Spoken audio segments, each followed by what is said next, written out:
Gostaria de convidar, então, nosso querido irmão adolescente, Pedro. Essa bênção nas nossas vidas, né, no qual o Senhor deu vários dons. Ontem ele tocou divinamente com o Caio. E hoje ele estará nos trazendo a palavra. Eu gostaria de convidar para estar orando pelo Pedro, um momento em família, o pastor Elias. Momento em família, pastor Elias estará orando pelo Pedro, seu filho. Quem não conhece, é filho do pastor. Todo mundo conhece, né? E eu sei que o Senhor fará grandes coisas, falará aos nossos corações. Glória a Deus. Vamos ficar de pé, irmãos, vamos orar ao Senhor. Deus querido e santo, Deus de graça e misericórdia, muito obrigado, Senhor, por esse momento na Tua casa. Muito obrigado por essa manhã, Senhor, pelo privilégio que o Senhor nos concede de juntos estarmos aqui para, Senhor, Te louvar e bendizer o Teu nome. Obrigado por cada adolescente nessa igreja, por esse trabalho maravilhoso. Senhor, nessa manhã eu coloco mais uma vez a vida do Pedro diante de Ti. Ele é Teu, Senhor, ele pertence a Ti. Que o Senhor possa usá-lo com graça. Que o Senhor tenha misericórdia de cada um de nós. Prepara o meu coração, prepara o coração do Teu povo para ouvir a Tua palavra. Fala segundo a necessidade da nossa alma, Senhor. Revela-te a nós, Senhor. Nós Te pedimos a Tua bênção nessa manhã, em nome de Jesus. Amém. Paz do Senhor, irmãos, amém? Por favor, abram suas Bíblias em Atos, capítulo 17, versículo 16. Amém. E enquanto Paulo os esperava em Atenas, o seu espírito se comovia em si mesmo, vendo a cidade tão entregue à idolatria. De sorte que disputava na sinagoga com judeus e religiosos, e todos os dias na praça com os que se apresentavam. E alguns dos filósofos epicureus e estoicos contendiam com ele, e uns diziam: que quer dizer esse paroleiro? E outros: parece que é pregador de deuses estranhos, porque lhes anunciava Jesus e a ressurreição. E tomando, o levaram ao Areópago, dizendo: poderemos nós saber que nova doutrina é essa de que falas?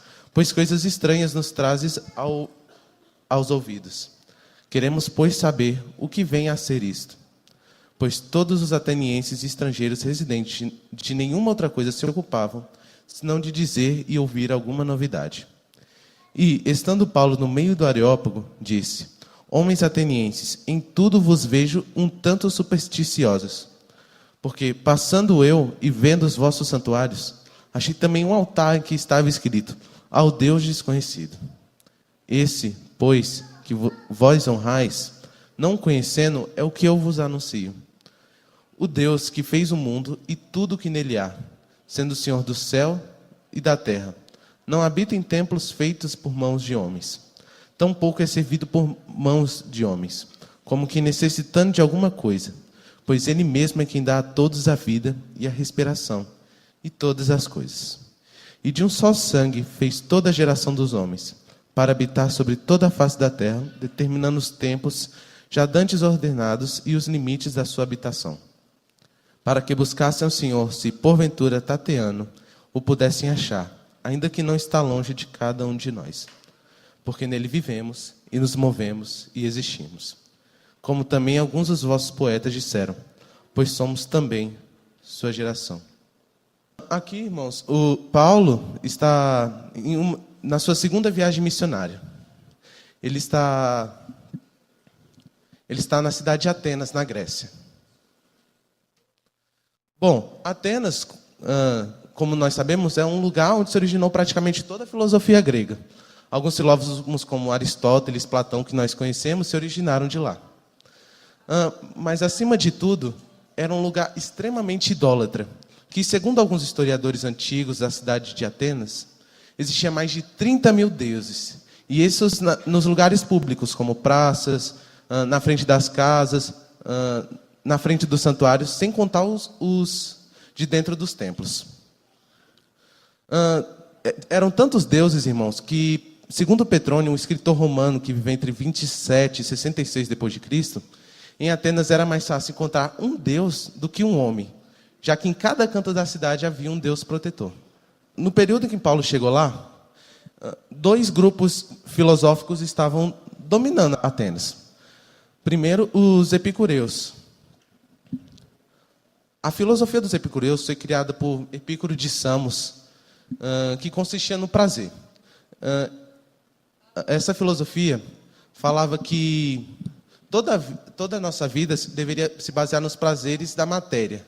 Ou seja, a gente devia ocupar a vida com alimentos, bebidas, mulheres e tudo que agrada a nossa carne. E para eles não existia morte, muito menos ressurreição.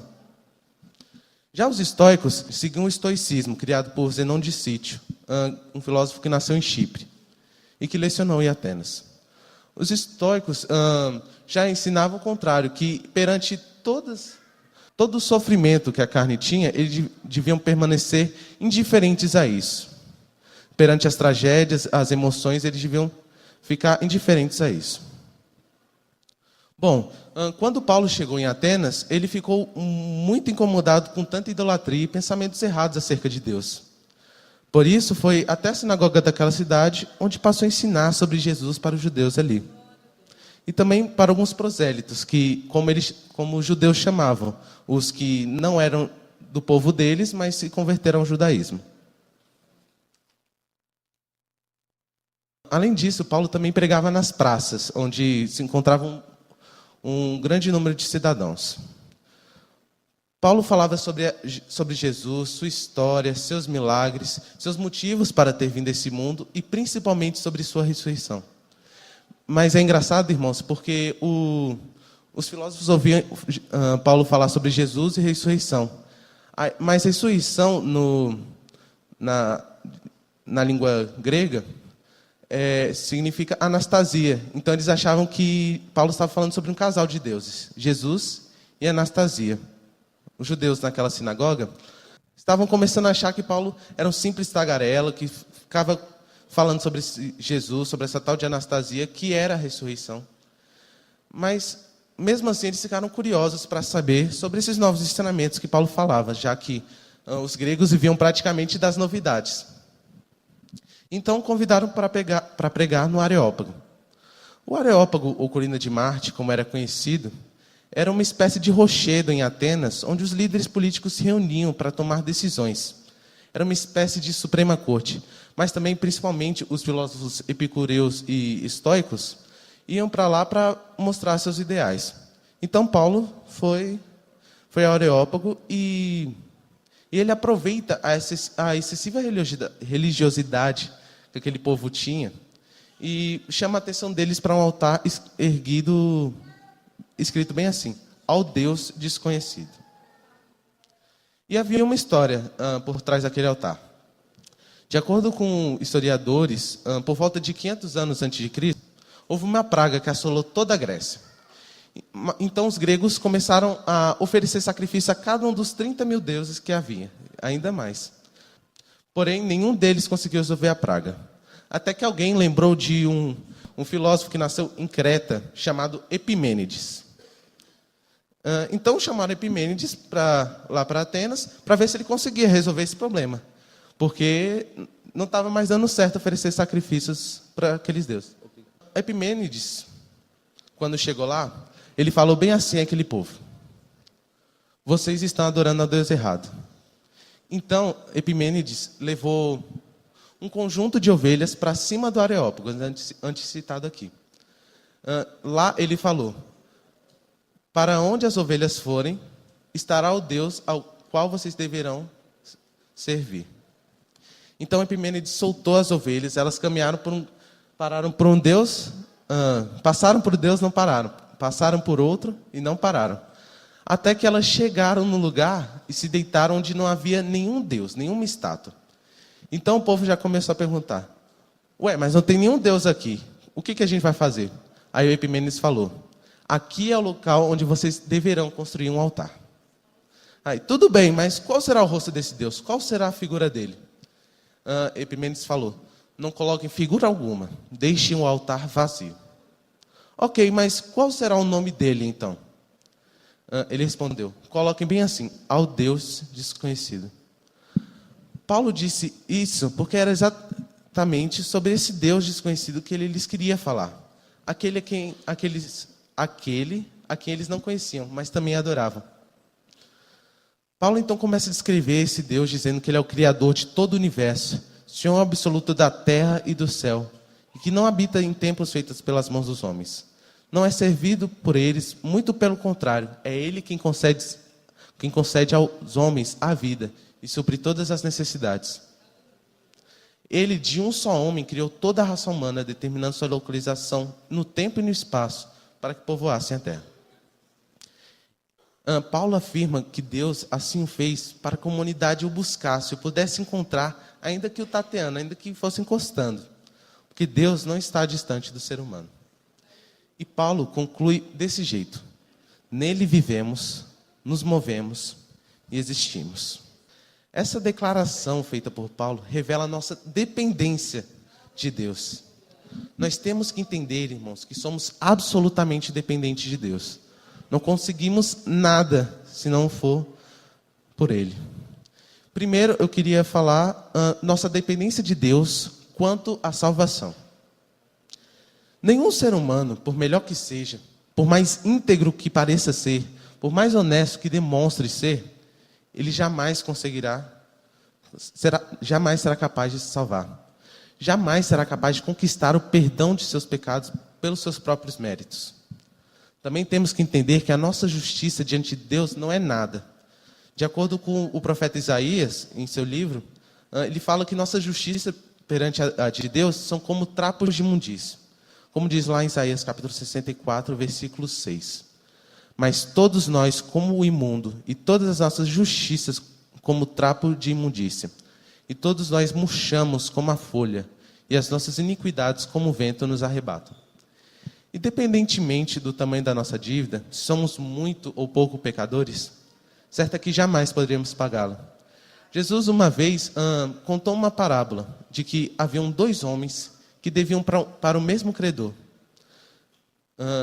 Um deles devia 500 denários, porém o outro devia 50, mas nenhum dos dois podia pagar ao homem o que ele havia emprestado.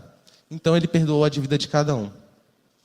Então, irmãos, que nos lembremos que mesmo alguns tendo a dívida maior que outros, ou menor que outros, nenhum de nós pode pagar o preço que foi oferecido. E somente através do Senhor Jesus Cristo nós conseguimos. Outra vez também, Jesus contou uma parábola sobre um fariseu e um publicano, que foram orar na sinagoga. O fariseu orou alto, falando como ele era bom, como ele era generoso, como ele orava e jejuava. Porém, o publicano orava humildemente, pedindo misericórdia por seus pecados. Assim como diz o versículo 13 do capítulo 18 de Lucas.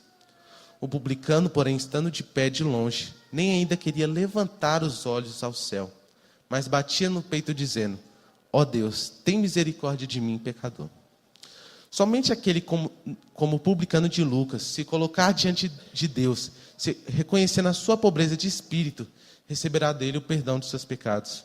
E a salvação, somente nos humilhando, apenas colocando Deus acima de tudo em nossa vida, conseguiremos nos conectar a Ele. E o segundo ponto aqui, irmãos, é nossa dependência quanto à vida. Tudo quanto somos, tudo quanto temos, é Deus quem nos dá. Ele nos dá porque Ele tem misericórdia de nós. Em Tiago, capítulo 1, versículo 17, diz bem assim: toda boa dádiva e todo dom perfeito vem do alto, descendo do Pai das luzes, em quem não há mudança nem sombra de variação. Ou seja, tudo de bom que recebemos e conquistamos é um presente de Deus, é uma dádiva que Ele nos dá.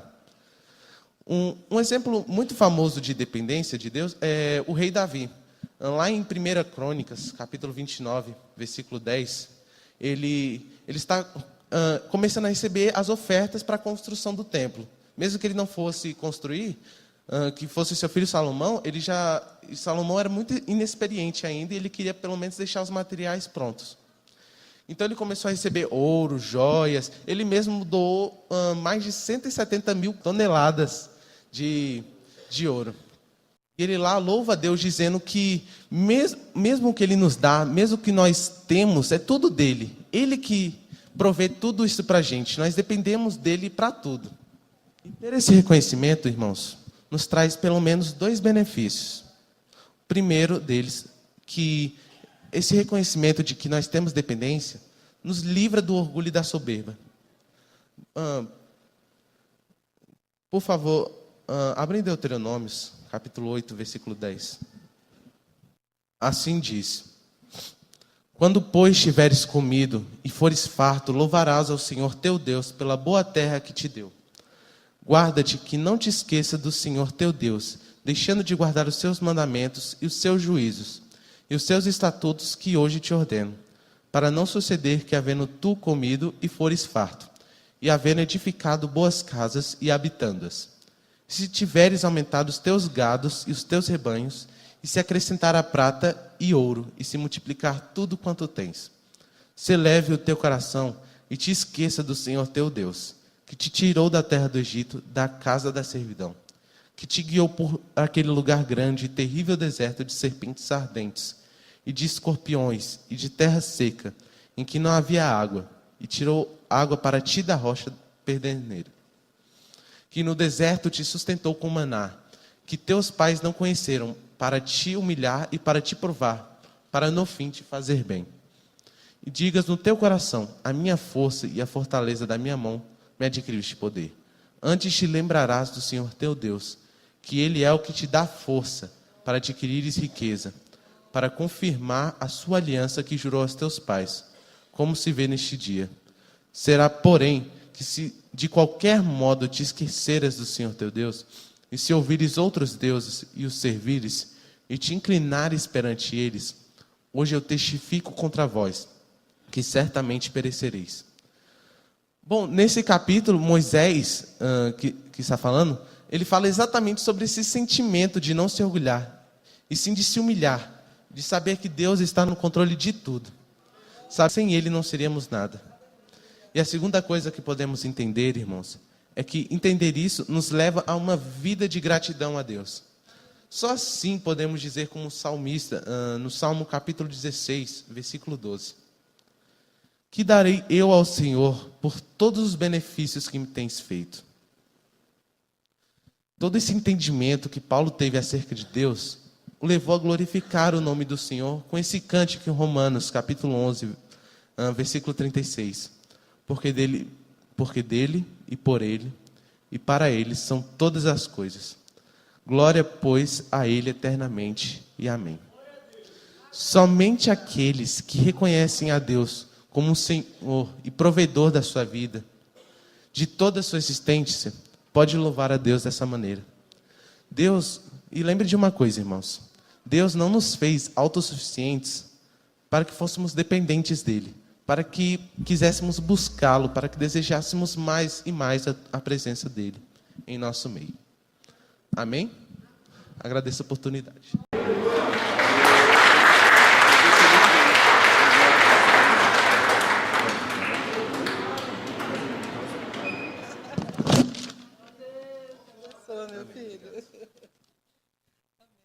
Que Deus abençoe poderosamente, queridos, a vida do Pedro, a família do Pedro. Louvado seja o nome do Senhor. E ele continue nesse mesmo propósito, de adorar, bendizer e glorificar o nome do Senhor, né? Próximo congresso, talvez Giovana, né, Giovana? Ana Elizabeth, Keren, Elise, aleluia!